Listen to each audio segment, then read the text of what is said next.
Episode 73, the flowering cycle. Good podcast. Very good podcast. Nice and short, just under half an hour. Nice. We thought we'd let you off this week. Yeah, not bore you to death. Yeah. Droning on and on. So we've had a few long ones the last couple of weeks, and the next couple of ones are going to keep nice and concise for you guys that don't have an hour to listen to us prattle on. We talked about the flowering cycle of a plant's life.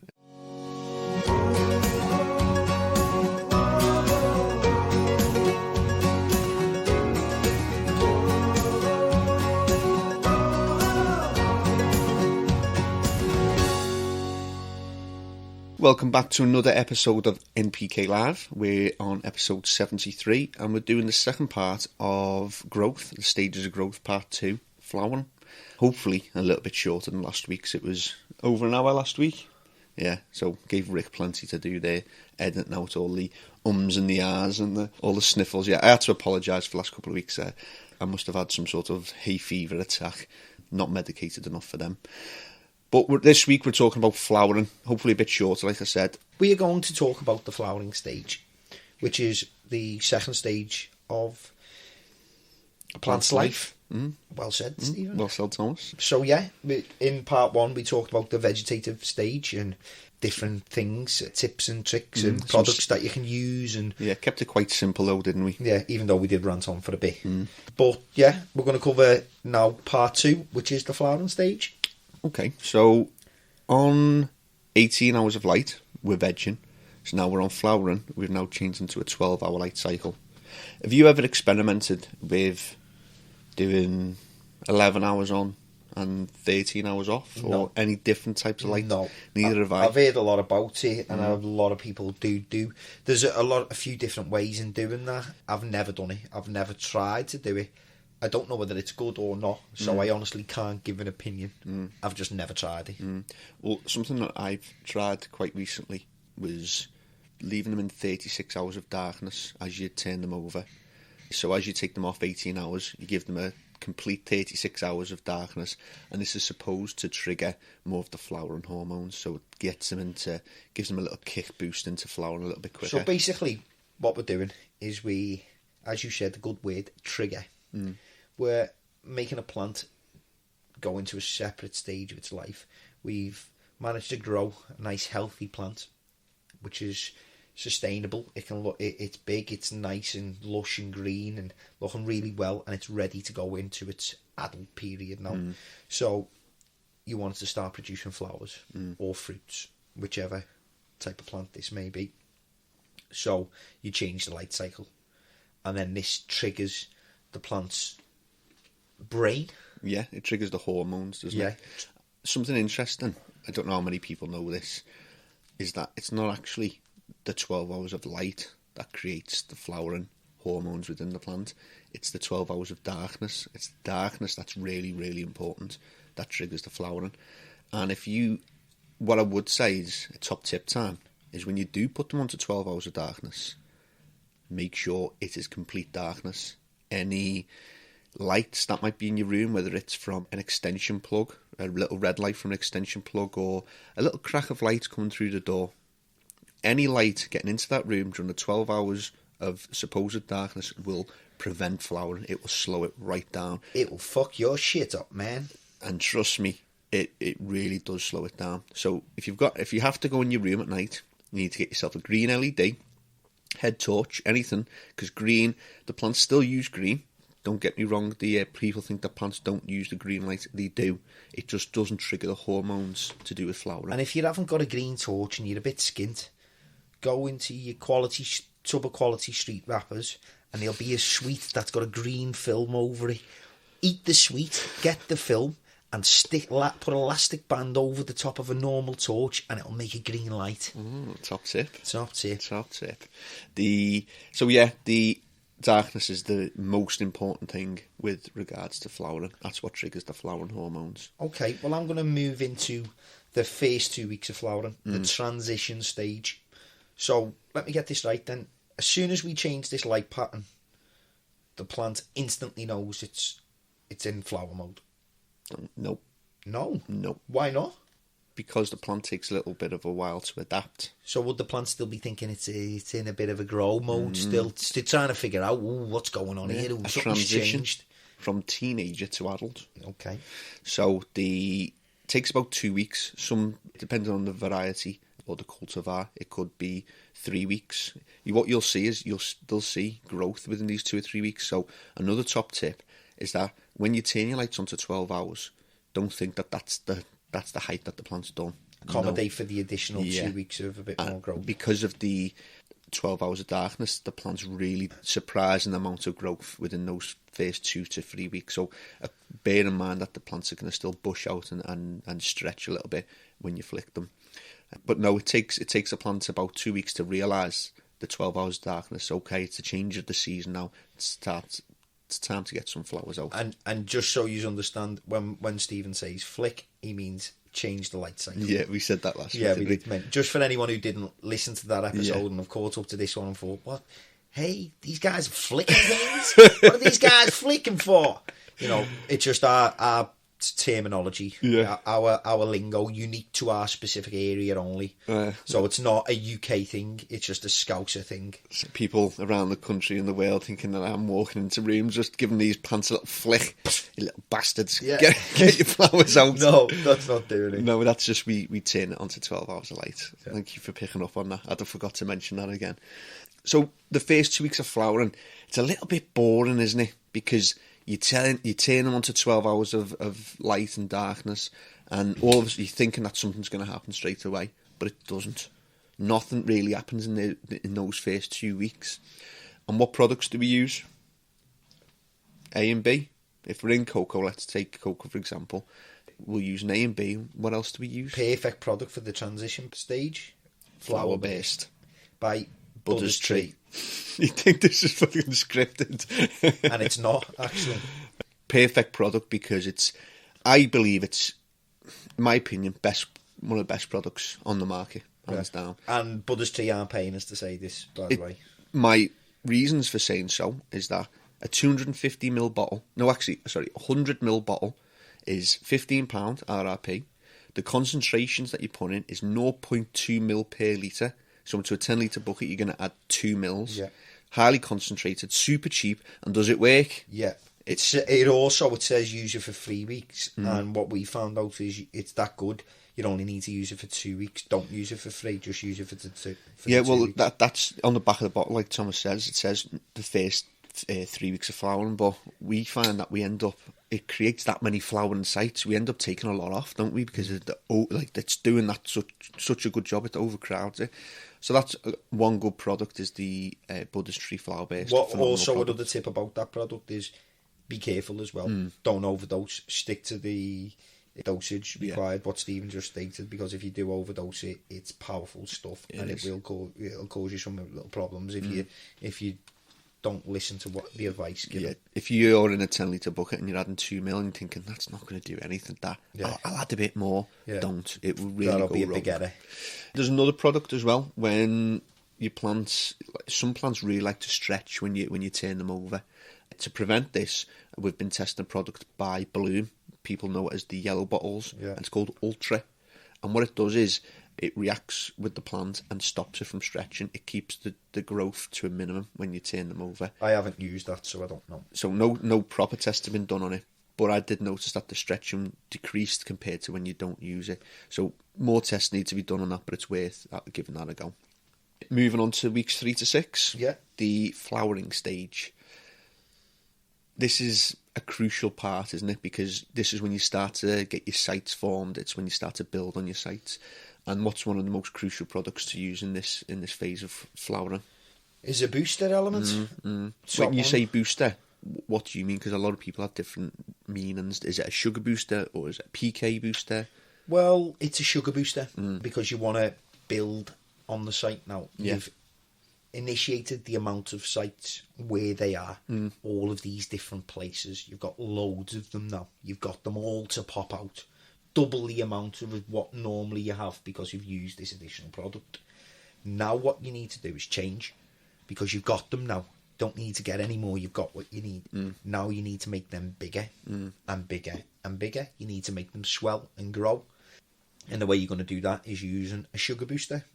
It's not just sugars in it, but it has a lot of other very good products that help keep the plant healthy and nutritional. Amino acids, yes, and extra vitamins. As you know, Steve, you know the ins and outs of all of this stuff. But then you're going to see these sites start to join up and get bigger and larger and swell, and that's what that product's going to do. There's a number of products. Top product for myself is the Dutch Pro Explode. Now, when you said PK booster, that's got PK in it. That's why I love that product. Dead simple to use. You've got kind of Boost out there. You've got a selection of stuff from Advanced Nutrients. Every selection has got a PK in it. Yeah. That's how you know it's such an important product. Whatever you use, if you're happy using it and you get good results, stick to it. If you like to experiment, try different products, see if you get better results, better quality, better yields. Have a little play. Everybody's got a PK. Some of them are different ratios. You've got CANNA's 13-14, Bud's 3-9-18. Hydroplex have got a 10-6 off the top of my head. That's by Botanicare. Have a little play. It's worth a go. And you might find that you get better results. Also the same, they've also got sugar boosters, majority of them. So, yeah, the products that are available on the market. Any other points in weeks 3 to 6? There's what you prefer Explode, which is a sugar booster and a PK into one bottle. Yeah. You use it at 1 ml per litre, don't you? Yeah. If you like to split up the bottles, you'd use something like CANNA's Boost, or you'd use Bud's Tree Meta Boost, or any of the other ones that have got a sugar booster, but you have to add PK to it. Make sure that you get your PK in at the right time to encourage the growth and the expansion of flowering sites. Very important. If you miss that window, you're on a decline down, aren't you? Anything else to week 3 to 6? No? So week 6 onwards, we've built our sites, we've filled them up. What happens here? Oh, 1 point, humidity and temperature for this stage. You've actually covered. You've covered a point that I haven't written down. Jolly good. That's what I like. So, key. What is the temperature in the flowering stage? Well, I would quite like 26 to 27 degrees. Okay. And what would the humidity be? I would like it to be 40%. And why is that? Why would you want to decrease in your humidity? Because, as we spoke about in the vegetative period, we wanted a high humidity so we could get rapid growth. Why don't we want high humidity in the flowering period? Because the root system's established, the plant can take up a lot more water, so it doesn't need a high humidity. The other thing is that we want to try and prevent moulds and rot and bacteria and pest and disease, which are quite prevalent in the higher humidity ranges. So through all the tests and that everyone's done, we've found that between 40, 50%, maybe you could go to 55%, and you'll be okay. But it's equally as bad to go low humidity. So anything below 30% is not good. The plants are going to end up drinking loads of water, not taking up as much nutrients, or they will take up nutrients and they'll burn themselves because they're and if the air becomes too dry and arid, we then get spider mite. Yeah, they love the arid, deserty, dry environment, don't they? So make sure that your environment's spot on and keep your finger to the pulse with regards to humidity and your temperature as well, because they're both linked. So flowering products for week 3 to 6. This is the ripening and enlargement of the fruits and vegetables. So personal favourite for myself is Explode. You just carry on all the way through. Yeah, CANNA Boost, very good product also. Got a higher dilution rate of 4 millilitre. So it can get quite expensive, can't it? If you don't big. Is a good product. Good for quality. Yeah, really good. We've also got a little selection from Advanced Nutrients, Bud Candy. Yeah, Bud Candy and Overdrive and Big Bud. Yeah, that's their little combo. Yeah, through the different stages of them period. Overdrive's a little bit after because it's the final 2 weeks, isn't it? But I think it's Bud Candy and Big Bud. Big Bud, that's them key elements in that stage. And then we've got some stuff from Vitalink, which is Buddy. Yeah, Buddy's got a little bit of PK in there as well. It's pretty cheap as well. 5 litre bottle, what? £50. 50 quid. From us. Yeah, not bad at all. Litre for a tenner, and you're using it at 1 to 2 ml per litre. I think off the top of my head, we've got Ionic, who's got a booster for a tenner a bottle. Yeah. So even if you're cheap and cheerful. if you're not using a booster, you've never used one, and you think, well, to be honest, it doesn't sound as if it'd work. I tell you what, come to the shop and I'll do you a ionic booster, half price for a £5. Give it a go, and I guarantee that will improve your crop yield. I wouldn't say it's one of the best boosters on the market, but if you're not using a booster, compared to nothing, yeah, as opposed to nothing, give it a shot and see where you go. Sound. Botanica's got a nice range as well. Their raw citrus and berry range. Yeah. The sweet range. So if you're growing the citrusy plants, you'd use sweet lemon. If you're growing the berries and the fruits, the strawberries, blackberries, you'd use sweet berry. And if you wanted to just enhance natural flavours and aromas, you'd use sweet raw. Really, really good products as well. One we failed to mention, one of my favourites. He's also a good pal of ours as well. Hydroponics. Yeah. And their product for this stage of flowering is Floral Boost. Floral Boost. Yeah, everything jam-packed into one bottle. Okay. They've also, at their A and B, they've got an A and B grow and A and B bloom. I believe that there's a hell of a lot packed into their base nutrients. Yeah. But they're also using a bacteria source as well in there. What is it for that stage? Is it Gavita all the way through, yeah, and Triple F. Triple F. But you can use top heavy crop towards the end as well, yeah, which increases the plant of taking up water, helps with the swelling. Good product ripen. Yeah.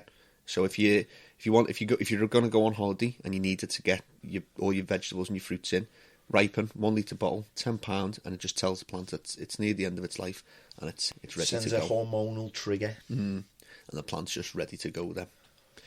So we get to so that's it. We got to the end of week 6 and everything's gone lovely. We've got these really nice, ripe, luscious, tight tomatoes. We harvest. If you've got a fruit that you're going to eat fresh, you just harvest and take it down. Whoa. So we're just going to harvest this with all of this salt residue within the plant? Why not? Well, what about the taste and the quality?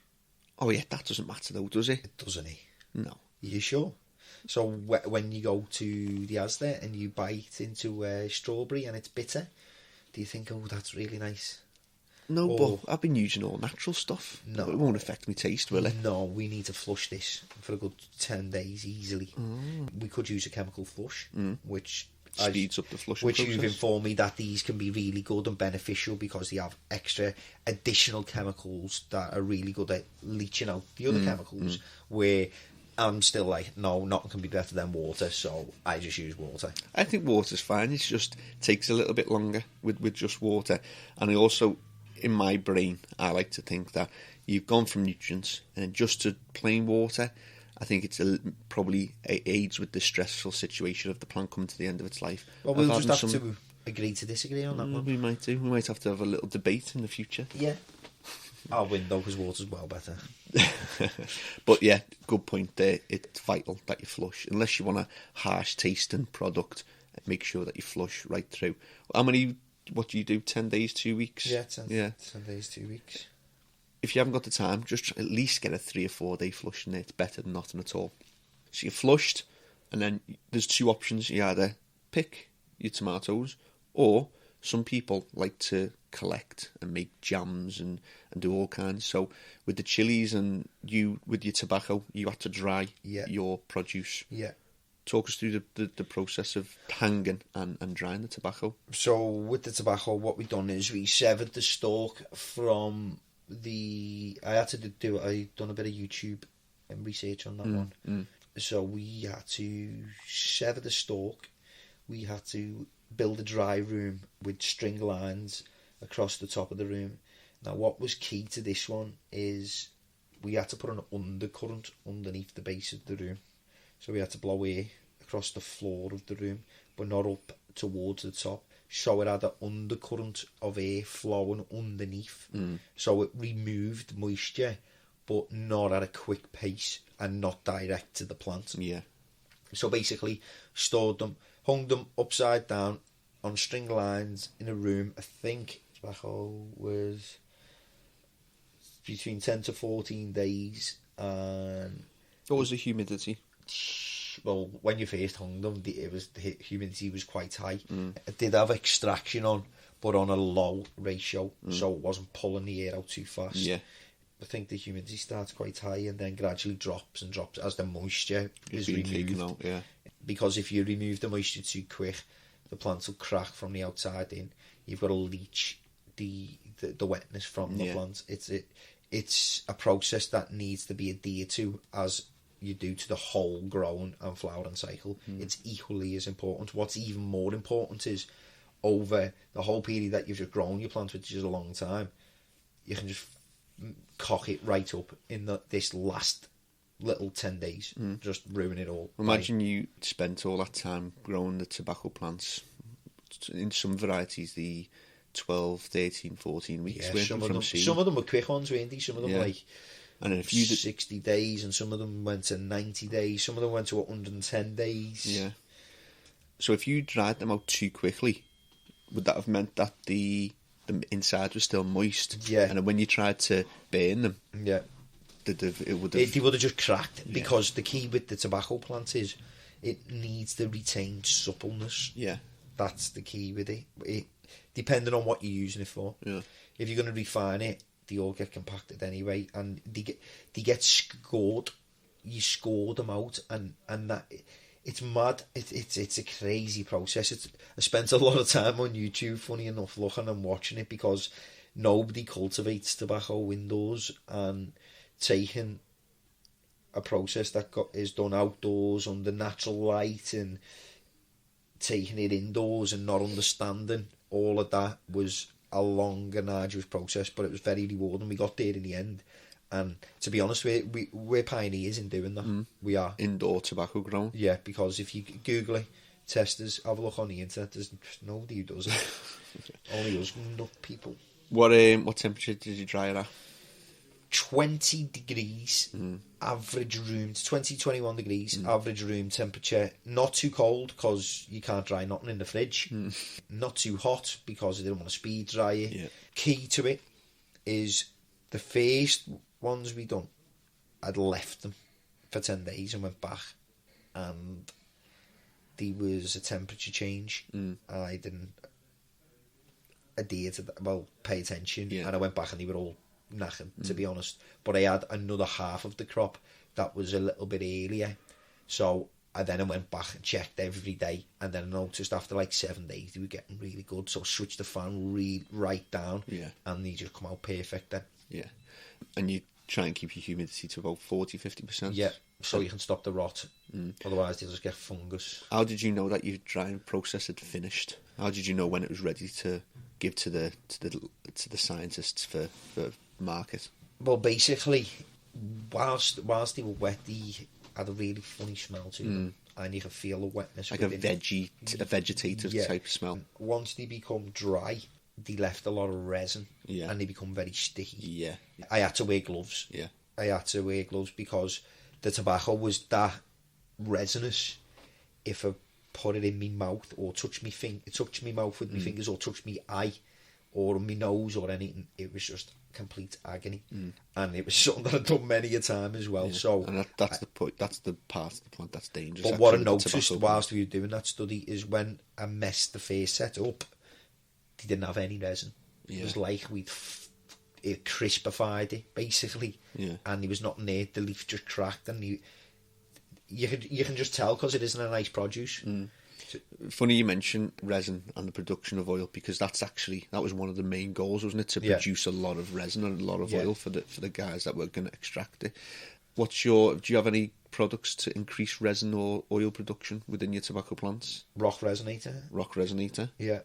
Did you like that? Yeah, it was unbelievable. Yeah. Nice natural product as well. From Australia. Yeah, remember the guys come out and seen us? Yeah. A good product.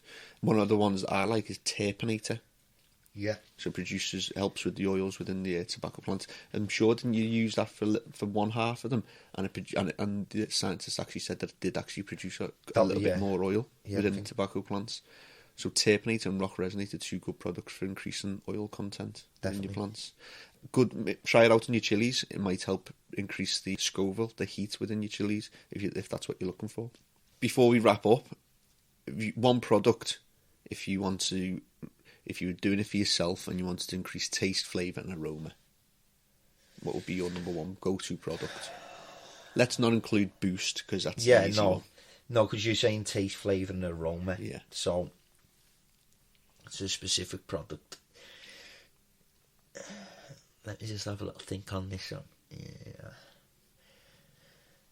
I personally am gonna pick Hydroponics Flush. Yeah, I'm gonna pick Hydroponics Flush. Okay. Yeah. Interesting product. I knew you'd say that. Yeah. And I knew you didn't think I'd say that as well. No, I didn't think you'd say that. No. I know what you thought I was going to say.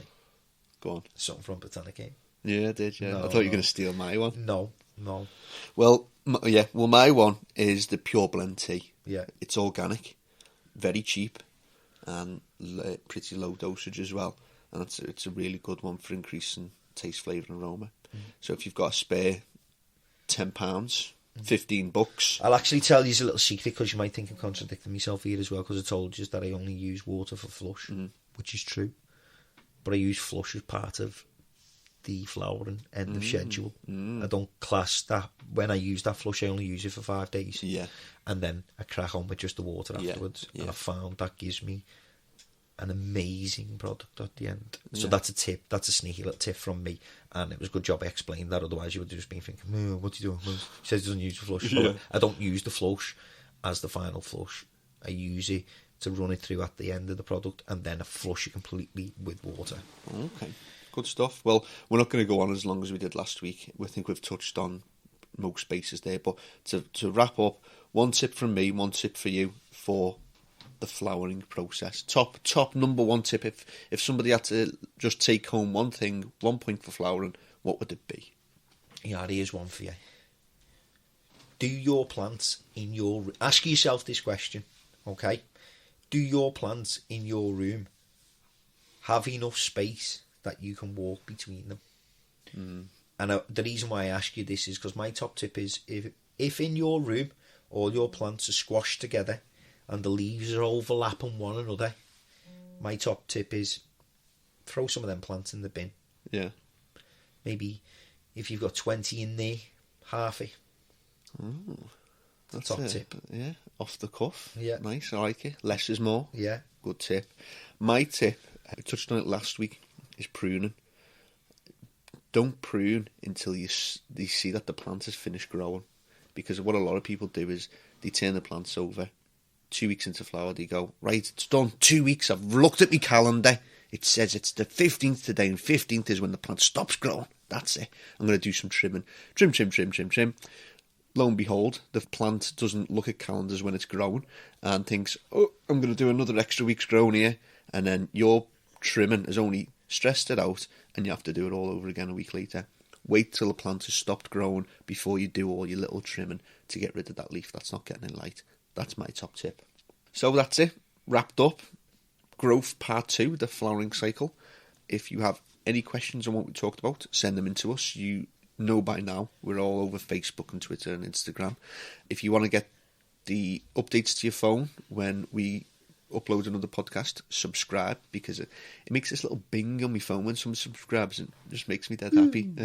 It brightens up my day. So brighten up my day. I hope you enjoyed this podcast, and we will be back next week. Nice one, Thomas. Thank you very much. See you soon, guys. Bye-bye.